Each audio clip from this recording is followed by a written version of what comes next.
everyone, and welcome to AC Spotlight. Joined with me today is Alessandro. Welcome, man. Hi. Hi. How's it going, man? Doing Happy well. to be here. Hey, quick question. What is your preferred GM snack to have during sessions? GM snack. Oh boy. That is trail mix. I do grapes a lot, especially for some reason. Grapes are always refreshing for me and tend to really just keep me going. A little bit of energy, some vitamins, and there's a lot of thirst quenching going on as well. That's I'm always here with a tumbler full of water as well too. That's never not by my side. Oh, that's a really smart. I think there's so much. Maybe you haven't thought about it, but grapes themselves, because it's not really like, it doesn't sound very like when you're crunching on a cracker or something, it doesn't really get picked up by the mic. Grapes is silent. That's really good choice. And you can also just sort of bite on them slowly if you want to, but trail mix sometimes, so you have to mute your microphone type of thing. It's a lot of like, or just wait to the side, got to wait a little bit. Yeah, exactly. Yeah, hit the cough switch on your microphone, that kind of idea. Well, Alessandro, I know that right now you are in the midst, and I think this is a perfect time to talk about it then, in the midst of creating your own actual play. Well, yeah, it's actually up and going. It's just sort of starting, I guess you could say. Oh, so understood. So we're beginning it. We're hitting the ground right now. Yeah. Oh yeah, for sure. I'm lucky to have it's like 5 DMs who are in the campaign with me, Dungeon Masters. I think, 4 of them are Dungeon Masters. One of them is just a very good player, and it's really a treat because when you play with Dungeon Masters, they're ready to go at any time, and you can't throw them a curveball without them dealing with it. So it's there's just a great improv across the board. Could you tell me more about this actual play channel? What's its name? Where can people find it? Yeah, so basically the best way to find anything I do is go to my link tree, which is D20 Workshop. So on Twitch, I believe it's D20 Workshop. But again, I have to take a look at it real quick and let you know. We'll probably figure that out at the end. But anything I do is some variation of D20 Workshop. So what I'm playing with is a group called Rolling for Sanity. And they're gathered by DM Lucy, who is an amazing person who gathered a bunch of us together. And in this particular group, she asked me to do basically a ongoing campaign. And so what I did was I said, sure, and we put it on my channel. And this has become one of my 3 or 4 games that I do on a regular basis. And this has become my Monday group, who is all down for doing an actual play. Unlike my Sunday group, who's been with me for 3 years, they're not camera ready in the same way at all. They're very much an international group of people who aren't there for that. They're great people, but the conversation goes a lot differently as opposed to when I'm working with the group who's actually there for an actual play. When it came to the actual play that you said DM Lucy sort of brought you in, yeah. Did you already have a story in mind that you wanted to make into an actual play, or was it something that when the opportunity was presented, you're like, I could build something brand new? Well, what I did was about 4 years ago, I actually got, this all came up because my ex-wife, much to her great credit, asked me to host a game in the house. And I said, well, it's been a long time for me in terms of dungeon mastering and such. I've been playing since the 80s, but there was a time period where I had kids' career and I'm also martial arts instructor, so I had a dojo as well. All that was that's taught martial arts since 1989. I've been practicing over 40 I'm assuming years, then your monk descriptions when it comes to attacks are a little above par. They get very specific. Nice. That's so cool. I'm starting to play Monk in DM Lucy's campaign, so I'm actually really looking forward to being able to describe in great detail what I'm going to be doing, and also seeing if I can get away with certain things, like attacking certain spots to wear them down, for instance. So let's say a wizard has any magic user has to do an incantation. Basically, I'm just going to keep hitting their throat until they can't speak anymore, and let's see what happens, to see if that's allowed. That kind of idea. Or wearing down someone's legs so they can't walk. We'll see what, and just sort of describing certain nerves that I could hit. But it's up to the DM's discretion if that works or not. But I can make a pretty convincing argument. I mean, honestly, you probably can with the background, the information behind it. When it comes to your GMing style, I've noticed a lot when it comes to GMing style. There's a lot of some stories are told in arcs. Some stories are a continuous line of sessions that are just one big plot that you really kind of don't separate. And there is the few that are also mission to mission. It really has too much interconnectivity, except for maybe just a town or maybe a HQ, and they just a monster of the week situation. What do this you kind of goes back to, oh, sorry, go ahead. Oh no, what do you consider your GMing style? Well, this goes back to what happened with my wife. So what happens is, because I come from 5 generations of writers, so my kids being the 5th generation, and everybody has been published to one extent or another the entire time. So I kind of grew up with storytelling and with a performance family, I guess you could say too. My father was a performer, and I studied musical theater as well. So in terms of stories, I also have been collecting comics since I was 5 years old. So I have this really big idea of how worlds exist, how a shared universe works, especially how a shared Earth works, let's say. And I wanted to tell this story that it wasn't so much a story. I wanted a setting that I could tell any story in. So I created this world, which was the title of the world is, the name of the world is Daiku, but the title of the whole idea of the world is the Casket of Distant Universes. And so what it basically is it's basically Earth that you can imagine has a layer over it of reality. Okay.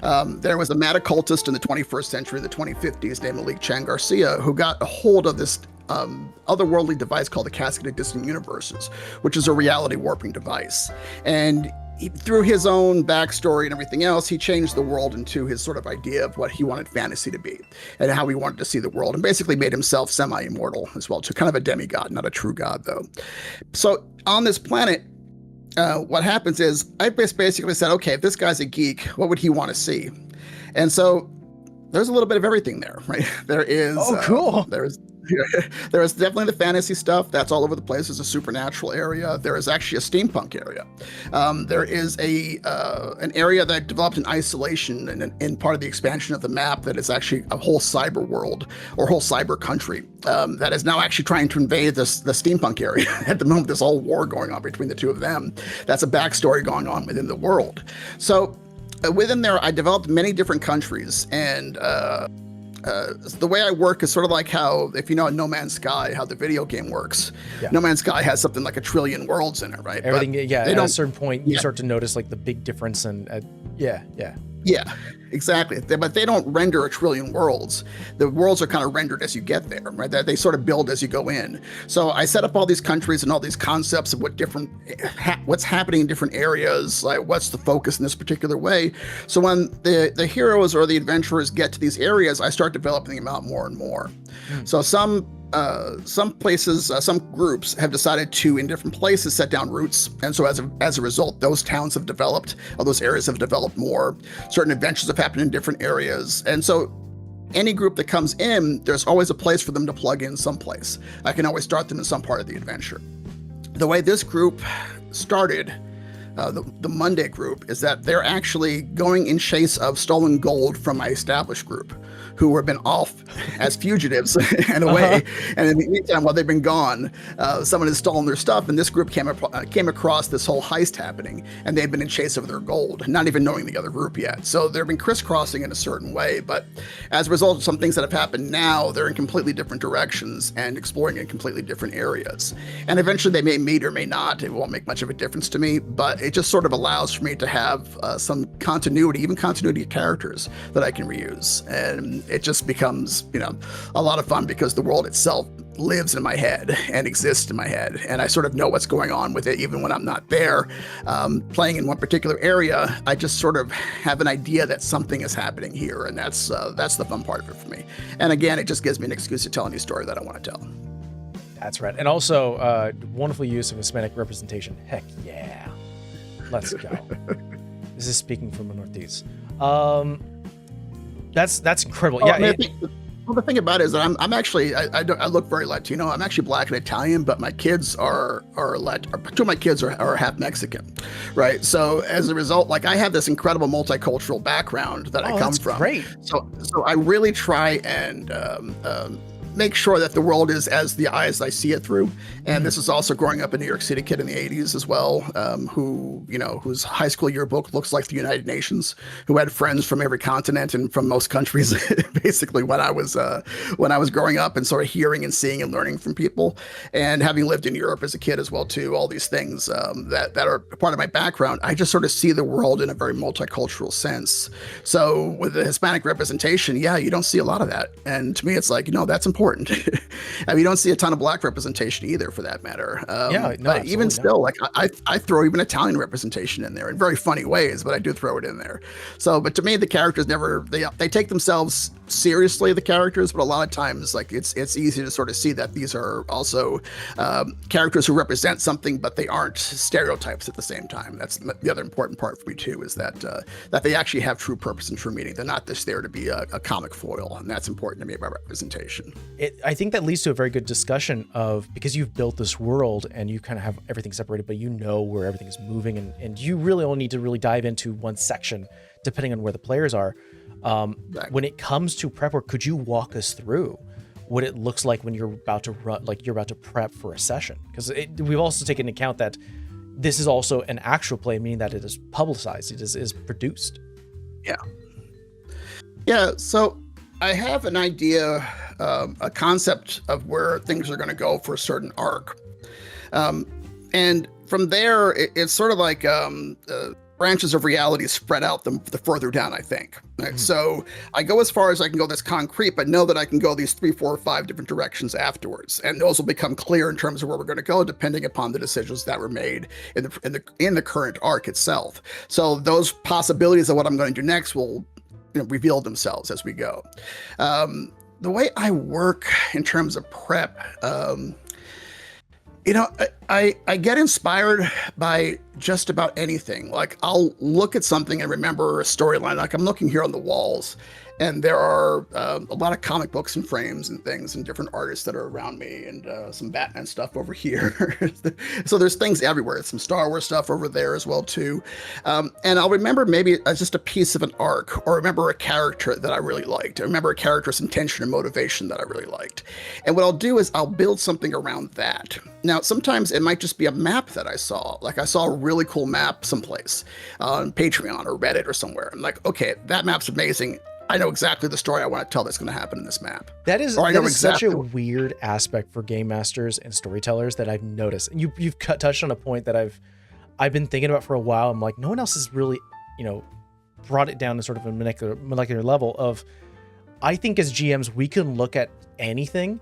We can look at a street lamp and go, I wonder if there could be things living in there, and how would that structure, and then you could build a whole world and a whole city in that, and just sort of expand from that.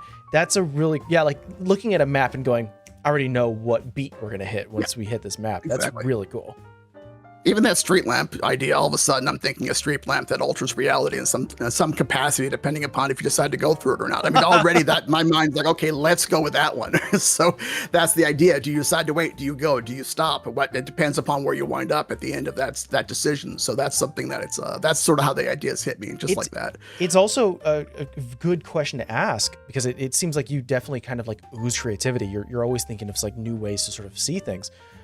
Were you, because especially with actual plays, there is a sort of a layer of content creation in production. Have you always been interested in content creation? Yeah, well, I mean, I was making comic books when I was 5 and selling them at book fairs. So to give an idea, like my parents were doing a lot of these book fairs, or these sort of art fair kind of things, where they would sell their poetry and things like that, or whatever they had self-published at the time. And I would sit down and I would get these yellow legal pads, and I would do just comics, and I would staple them together and then put them there 5 cents for sale, and people would come and buy them. So that was something that I could actually do. But I would actually ask, hey, do you want to buy some comic books? And I would actually try and sell those myself too, which is really funny, because I guess when you're a kid and you have that kind of confidence, which is something you lose somewhere along the line, unfortunately, you become very apologetic about who you are, and imposter syndrome hits you and all those things. But as a kid, you don't care. You just said, hey, you want to buy some of my comic books? And 5 cents, people were putting down nickels for it. So I've always had this sense of wanting to create to some capacity at all. I used to, when I was a kid as well, I used to come up with different voices to do. I had like 100 of them or something, just different characters. They would only have like 1 or 2 lines they would say, like Jimmy Durant, like something like that. That would be the character. And that would be the entire voice. Tony, he lives in the corner. Yeah, that's more now, exactly. But it was back then. It was just something like that. That would be some character I would come up with. It just was this thing that was fun for me, but nobody else understood really. It was definitely. You said you came from a line of writers. Yeah, 5 generations. You go back to the 1800s. My great-great-grandmother, Frances Ann Rollins, who went under the name Frank Rollins, she wrote the autobiography of Martin Delany, who was one of the great abolitionists of the time. And she was arguably the first Black woman to ever have a book published in the United States.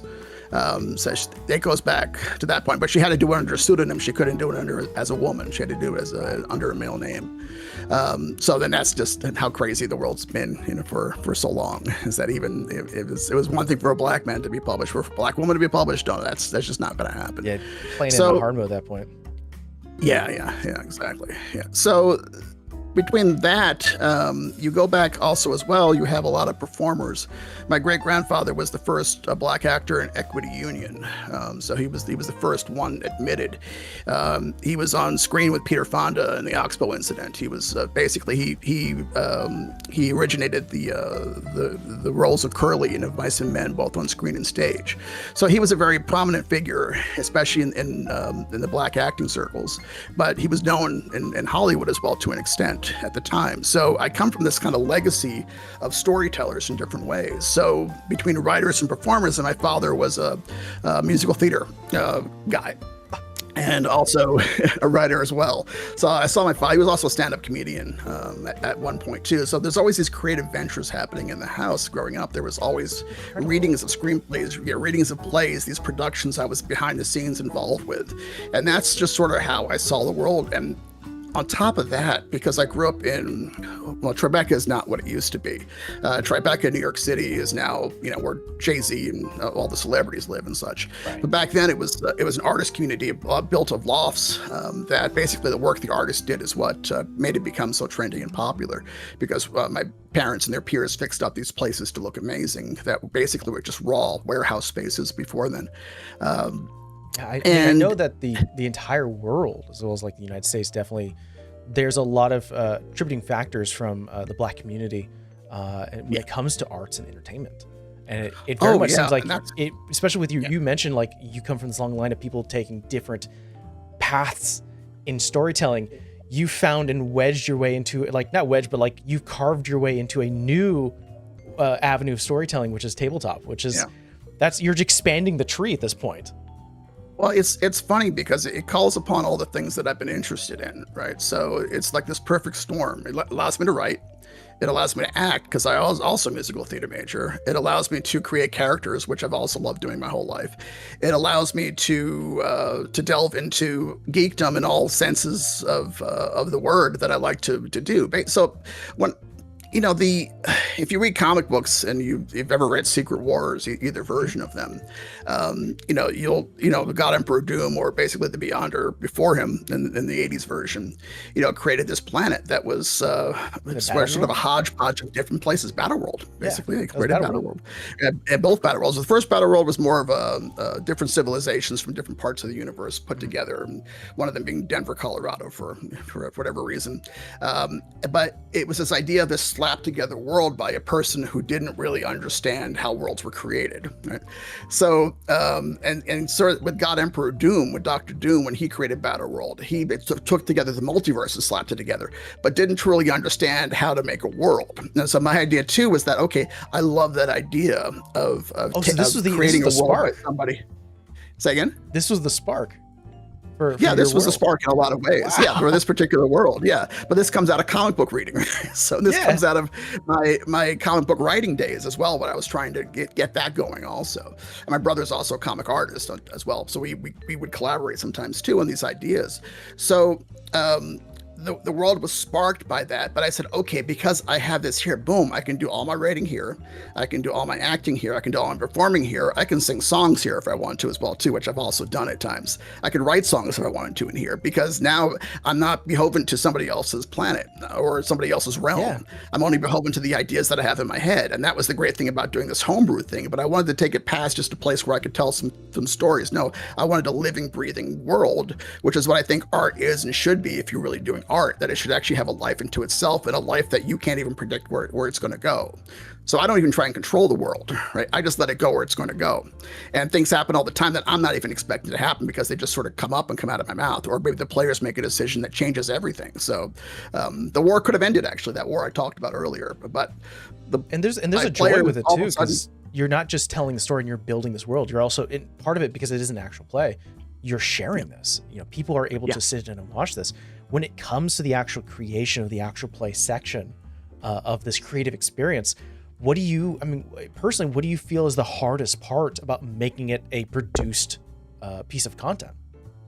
Well, what's funny, ironically, the hardest part sometimes is the tech. I mean, I do have a tech background as well, but a lot of times, like, getting that together is the most stressful part for me. It has a mind of its own.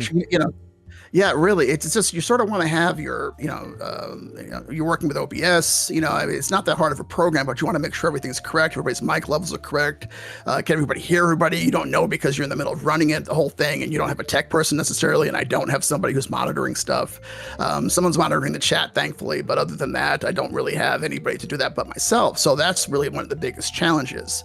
Now, as far as getting on the mic and talking and having the stories ready to go, to me, I just want to make sure who's with me isn't a person who is going to sort of sidetrack into some other conversation. That's why I say my Sunday group, I love them, but we're much more of a, sometimes we'll break off into different things completely, have nothing to do with the game, right? Or start talking about personal stuff. And I just don't want that in an actual play. I want people who really understand that they're on camera, or at least on mic, and are there to, with an audience who want to hear what they have to say. And we want to actually build something and build upon your characters, but also people who understand characterization and who are willing to take that further and think about their characters and build them. So it's not me trying just to yank things out of people. For me, it's like, no, okay, here, we're all here to tell this story. And I like my stories to be collaborative. I don't want to be just, railroading people one way or the other. Right. I really want them to come up with things that I never thought of. I love being challenged. And I love all of a sudden coming up with things and all of a sudden derailing me because you defeated this monster in some way I never thought was possible. Like the group one time destroyed this bridge where a Hydra was on it. And all of a sudden I'm like, well, there goes an hour out of my story. I said, okay, I just didn't occur to me you guys could do that, but okay, there it goes. So let me tap dance for a while, but I'm ready to go. But you get the idea. It's that I love that. As frustrating as that is, I want the characters to have agency. So people who take agency also are really important for me to work with. And that's sort of basically the crux of my prep. The rest of it's just going, I use owlbear.rodeo for my maps. Oh, yeah. So the rest of it's just me having that ready, and Owlbear having my tokens ready, and having the storyline outlined. I do have some things that I write very specifically because they're things that have to be said sometimes, or things that I want to say because they're interesting to me. Other than that, though, I just sort of, okay, who's this character? What do they need to say? What is their intention? That's an old acting technique. What's your intention in the scene, right? What does your character need to get to the end of the scene here? What are they trying to accomplish? And if you can't answer that, then your character doesn't have a purpose for being there, right? Even if the purpose of the character is just to go, I want to go around you to go fish. That's their intention. Other than that, they're just a character who's walking around and doesn't have anything to do. That's real solid advice. Yeah. For anyone who is on, and I think that's really good for anyone who is starting either within their D&D, or not even just D&D, but within their GMing career, or maybe just sort of as their hobby. Like, that's a great character creation kind of underline to have for NPCs. Yeah, your character and your NPCs also have to have an overlining arc in terms of what their desires of the world are. That might change, but scene per scene, they have to have an idea of why why they are there at that moment. Especially the NPCs. Characters, player characters have a lot more agency to do things. Dungeons and Dragons, the movie, did this so damn well. The four main characters, They those did are a lot of definitely things players. well. They did a lot of things well. Those are totally players. They had complete free agency. They did some outrageous things. They failed. The NPCs were so perfect in everything they did, though. Right, the Paladin. I mean, that was like the most perfect NPC ever. I mean, he was flawless. That was not a character. That is an NPC. Right? There was a scene that I think people have talked about numerous times of how funny it is, and it really reminds me of a moment of when the Paladin's ready to leave the party and go on his own adventure. It very much is like the self-insert, like goodbye, no longer can help you on this arc. But there is the behind the scenes, the joke is as he starts to walk through the beach, there's that large boulder and rock that he walks over. He doesn't go around. And that's because I guess the directors told the actor, just go straight that way and just keep going until we tell you to stop. And they didn't tell him to stop. And so he was just like, I'm just gonna keep on going straight. I'm not gonna go around. He told me to go straight. And it felt both, one, that's great as a movie trivia. Two, as a GM, there's many times you're like, all right, well, the Paladin's going to leave. He's going to go towards, the north. And they're like, but we just went there to fight. There's rocky terrain. And I'm like, yep, I have to go to the restroom now. And then you can only imagine, like, behind the scenes, they could just see the NPC just go, yeah, I'm going to go straight into the ocean. That's so great. I mean, it really is true, though. I mean, the NPC only can do what you tell him. It's like a computer program. It can't do anything else. Only what you tell it. Right? So it has nothing. That's amazing. I didn't know that at all. I probably missed that particular part. But I could totally see that being the case. That if you tell this NPC, an actor, that's also what a great thing an actor can do. On top of that, is that just take direction verbatim sometimes.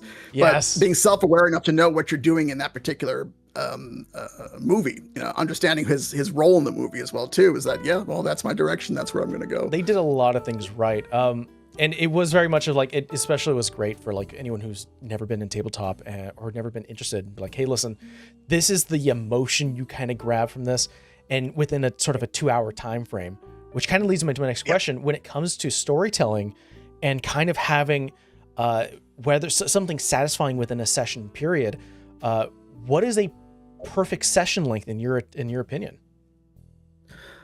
Oh, a perfect session is when everybody, including the DM, are happy at the end. That's basically what a perfect time wise. Like, what is an hour, 2 hours? Like, what is that sweet spot? Anywhere between 3 to 4, is what I find hits a sweet spot.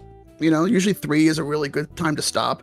There are sometimes, there's this was said in a play one time, that a play, I can't remember the name at the moment, that a kindergartner, one second.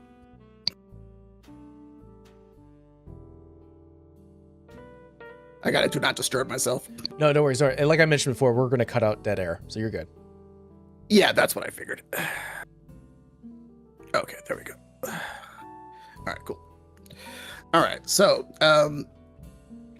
there was this movie that I watched. It was also a play, and I can't remember the name of it at the moment. But it was talking about how this one of the characters was in a kindergarten classroom and was amazed because he saw in every kindergartner a Matisse, a Picasso, this and that. And he asked the teacher, how do you get them to do such amazing work? What's your secret? And she says, I just know when to take the paper away. And I'm like, oh, yeah. So there's a time when you can just overdo it, basically, and you can mess things up. So there's a time when the group has had a saturation, the story has had enough, and you sort of have to pace it out so you know when that time is. Like if you stop abruptly because all of a sudden, the clock's done, it just sort of means maybe your pacing was a little bit off. Yeah. So I always try and be very conscious of like, okay, how much can we get through based upon what's happening here? Where can I actually take this to have an ending that's satisfying for this particular session? And to me, that's usually leaving everybody wanting more. Like, okay, what's next? What's behind that door now? Okay, we have to know. And so as a result, everybody's excited to get to the next spot, because the truth is sometimes I don't know what's behind the door either. I have no idea yet. I just know there's something compelling is going to be there sometimes. And in terms of whether I know or not. But even if I don't have that, I will create it at some point just to leave it in an area where there's some sense of intrigue or some sense of all of us wanting more, all of us wanting to meet again. And that's sort of how I do it. And usually I can time that. And it's more instinctive than anything. It's more learned than anything. It's hard to teach somebody how to do that. You have to have experience with it. But you have to have a sense of time and a sense of how much time it takes to do things in a game. Because, you can spend an hour and a half deciding to open a door or not sometimes if things don't go a certain way. Then the GM behind the screen is like, okay, well, I guess the perfect cutoff time just passed. So let me think if I can find something alternative now. Yeah, exactly. So that's basically it. I mean, again, it's something you have to learn from experience, but having a stage background as well too is that what dead air feels like. How much when things lag, like 5 seconds on stage that are silent can feel like 5 minutes. And it's the same thing when you're in an actual play, or same thing when you're in a game. Like if all of a sudden like things aren't moving along, it can make everything come to a complete crawl, and it can come to just become very uninteresting for all people involved. So hesitation's fine, and trying to make decisions is fine, but you really can't make it just all of a sudden like everybody's just sitting there and nothing's happening at all. So you have to stop the game before it gets to that point where people run out of things to say, or if there's some level of fatigue also. But again, it's just experiential. It's very hard to teach anybody how to do that, other than pick out some beats you need to hit. You probably won't hit all of those, but have those ready. But just know that one of those beats might take 2 hours of your game, and you won't even know that's going to happen. Always plan for like 40 minutes of inter-party dialogue that you did not plan for. At least, at least. When it comes to, I mean, it's so important. And you mentioned like sort of the fatigue near the end, especially for an actual play, because everyone at the table, or at least in front of the camera, I try to mention this too. It's like, it's not fake, but it is performative. There is a sort of a lot of energy that has to be ejected into your whether you're GMing and describing a scene, or a player and you're acting out what you're currently experiencing. So there is the lot of moments of like what I call stream fatigue. Like you just finished the session and I'm just like, all right, I'm going to go lay down for 40 minutes because I need that. I'm not going to talk for a while. Let me just sort of sit and relax and do nothing for a bit. Yeah, it's definitely needed to recoup. I don't know how people would do it more than once, more than a few times a week. Or more than 4 hours. More than 4 hours. I mean, there's a group out here who told me they were playing for 8 hours, man. That's actually in person. I'm like, how? I mean, they're meeting once about that. How do you do 8 hours? What do you do? I mean, I just think that what a nightmare. That's what I was thinking. I can't step on those toes too much. Back when COVID was happening, when it was sort of in the crux of everything, and it was my first romp into DMing. I ran 8-hour sessions, sometimes 12-hour sessions, mainly because we had nothing to do, and all of the storytelling was just BSing. There was nothing connected to each other. I was like, and then a dragon showed up. Why? Because I flipped through a book and I found it. But having it, that wasn't produced. That was just, and you can see like at a table, like you have a lot more freedom to be like, and wild stuff happens. It doesn't. Oh, I mean, during COVID, yeah, that was definitely understandable. I mean, we had nothing else to do, and I was on Fallout 76 12 hours a day during COVID. Nice. Yeah. Building your bases. I mean, I was doing, all kinds of stuff. I mean, the number of movies I got through, I was actually pretty happy during COVID because I was a full-time business owner teaching martial arts 6 days a week. And, I was tired all the time. And so getting that year just to do nothing but also start developing hobbies again was really a lot of fun for me. But yeah, so I wasn't playing during COVID at that time because I was, again, too busy with other things, and it came after COVID for me. Yeah.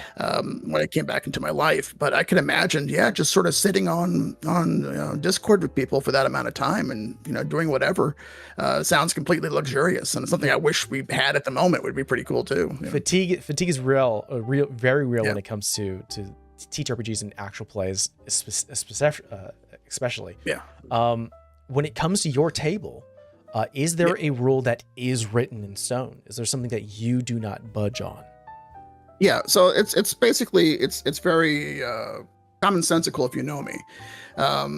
There are a few other things too. I mean, basically no isms. I can't deal with racism. I can't deal with any phobias. I can't deal with transphobia. I cannot deal with homophobia.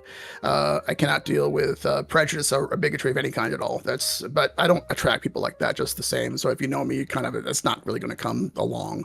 So very fortunately, I have yet to come across it either. And there's no talk of politics, obviously, but that doesn't belong in an actual play anyway. There are politics within the world that you might have to work out, which can be interesting allegories for that matter, but I really don't lay too heavily on that either. On top of that, I'm not big on indiscriminate murder. You know, if you want to start going to killing people and doing murder hobo stuff, no, I'm not the table for you. I will find a way for your character to be severely, out of the game very quickly if you start doing that. Because to me, it's like, okay, if because you, the character player, think this is fun to do, explain to me why your character is doing this in the moment and how it helps the story, how this furthers things. And if you can't do that, then I don't want anything to do with you at all. But again, I don't really have those problems. And these are things I talk about at the table ahead of time in my session 0 always. And I always let people say, hey, let me know if there's anything that, that bothers you, if there's anything that is a problem for you ahead of time. And I just got this digital checklist for the questionnaire that is going around. Yeah, that's a lot of great safety tools like that. Checklist too, yeah. Yeah. So I'm going to start giving that out. It's kind of a public domain one that's been being passed around lately that I'm going to actually add to my link tree as well, because I think it's quite excellent. And it just goes through all these questions about what bothers you, what you not want to see, what's okay with you, that kind of idea. So you have a sense of who you're playing with, just the same. I believe it's the Monty Cook checklist, I think it's called. That's it. Yeah. It's an adaptation of that. It's on a Google form, is what it is. Yes. And I've seen it. Yeah. There's a great site for anyone who wants to know online. Safety tools, TTRPGsafetytools.com, which has a plethora of curated safety tools that you can utilize for your tabletop. A lot of great stuff to use. Yeah, completely. And that's important too, because people, it's a pretty callous. D&D comes from a pretty callous background, TTRPGs in general, where, and you still find some of these hardliners who are like, screw you, this is not what the game is for, it's a war game. It's like, it's really not. Yeah. No. I mean, you could play it as a war game. I know its roots. You could still play work, and they still exist. Yeah. But the games themselves, that hasn't changed, and it doesn't stop anybody else from doing what they want to with the game. Times have changed, but I see these conversations and they really sicken me sometimes. So I think it's important to sort of get to know and allow space for people who want to play. Because I mean, look, even amongst even amongst my kids, there is an incredible representation of people that are there. My oldest is trans. My kids are all bi on top of all that, and that come from a very strong gay family as well too. My father was gay on top of all that, so I see things from a certain lens that, okay, I know what it's like personally, even being who I am, and also even passing for something that I'm not as well too, gives you a unique perspective as well. It lets you see how people think about certain things. So you come into conversations you wouldn't come into otherwise. That it's important for everybody to feel comfortable in some place or another. And I like to think that I provide that safe space for everybody to be at. And that's really my goal. So that's important, especially in the actual play, that everybody feels they have agency to be there for some reason or another. And that's my philosophy in life as well. I think this is an important topic, especially with the subject of sort of representation in TTRPGs, as well as sort of the storytelling you're telling, because coming from that diverse of a background gives you a lot of life experiences to pull from. And for me, I've always had this mentality that I'm Hispanic, so I have like one race to pull from. Not really split. Kind of mother and father both the same. But I'd love interjecting, or at least having NPCs and characters who come from different backgrounds or of different races. But there is this interesting conversation of like, that cannot be the only thing about the character that defines them. Like, yes, you can't have someone from, and again, in most D&D and like TTRPGs, like if you have come from a fantasy world, there's not an Asia, but you can definitely pull from like Asian culture. But it shouldn't be the only thing that defines them. Is there any other like feedback or suggestions you would give people of like, hey, I get it, you want to pet someone who's indigenous in your world, very cool that you're including it. Make sure you don't fall into these pitfalls. Well, we both know Wizards of the Coast has done this, with disastrous fashion in the past, where they've tried to interject diversity into their I will say that the Hispanic orcs kind of tickled me nice. I was like, in the new book, I was like, I'm not hating this. This is pretty good. I like it. Yeah. Well, there's a way to do it. It's you know, it's funny. Like a comedian can tell a racial joke without hate and be very funny, but then the average person does it and it doesn't come off very well, even if it's the same joke, because you know they don't really understand the nuance of what they're talking about at all. And that's really that is something really important, that the people don't get that how their particular, because they won't consult with anybody else. They're usually talking about cultures they have no idea. They lean into stereotypes, not knowing that's what they're doing. Even the most well-intentioned, I'm like, okay, that's, you know. Maybe that's not a good look, dude. Yeah, there was a saying, this woman that told, there was sort of stories being told by like Disney, and I'm not trying to derail too much, but there was discussions of like, was Walt Disney the person racist? And there was sort of mentions of like, what was he causing harm? And this woman was like, there is a difference between causing harm and having intent to cause harm. He was causing harm, and there was like a lot of points that she brought up where like, it didn't seem like he was intending to, but he did. He caused harm maybe during the time and era. So I think that's a lot of points like to sort of mention, like you're mentioning, like you shouldn't do it in a way, like you should be more aware. And there are ways now, the internet's available where you can look up ways to be like, hey, what's more about the culture I should learn about, where it doesn't become like this one surface thing is this character's personality. Ask for feedback. If you're living in a loop of monoculturalism, you know, and this can happen to anybody. I mean, it doesn't happen to me because it's just who I am, right? I don't really suffer from this problem because basically I'm a culture of three, me and my brothers, so that's it. We don't really have anybody with our complete background at all. So the perspective is very unique. But I will tell you that something that my father told me one time that really stuck with me. He was telling me about this series of books that he came across of a gay private detective, and he said he loved the books because the detective just happened to be gay. There was nothing else about it. It was just small little things here and there. But he just happened to be gay. So as a result, his interactions with men were different. For instance, his interactions with women might be a little different. For instance, he when he was attracted to people or he took lover, it was a man instead, and that really stuck with me because I'm like, oh. It wasn't a gay story. It was a detective story with a character who was gay. That's a very different thing. And so that really stuck with me in my whole entire life. No, you don't make a black character. You make a character who is black, right? So basically, but if you come from that, I need a black character. No. You make a character who that's part of who he is, but that's not who any character is at all. Yeah. A private detective who happens to be gay is not going to walk around as in a book about a private detective and have that be all who he is. Nobody would care. It would be just a very two-dimensional story. So there has to be a bigger depth of telling that the characters just still have human needs and human wants, and be something that is three-dimensional, basically. But that happens to have these characteristics who do affect that person's decisions, though, at the same time. Obviously, being a gay character, it would affect some decisions, but it isn't all the person is, and that's what's also very important. To pivot from a very serious and very needed topic of discussion to something a little bit more dumb, I will say, in my own personal opinion, what is the worst? What is this? I love this. When you get like whiplash, what is the worst way to roll a die? Or have you seen someone do like, you're like, don't do that. Like I've seen the drop. Like I'm like, don't do a drop. Oh God, that's funny.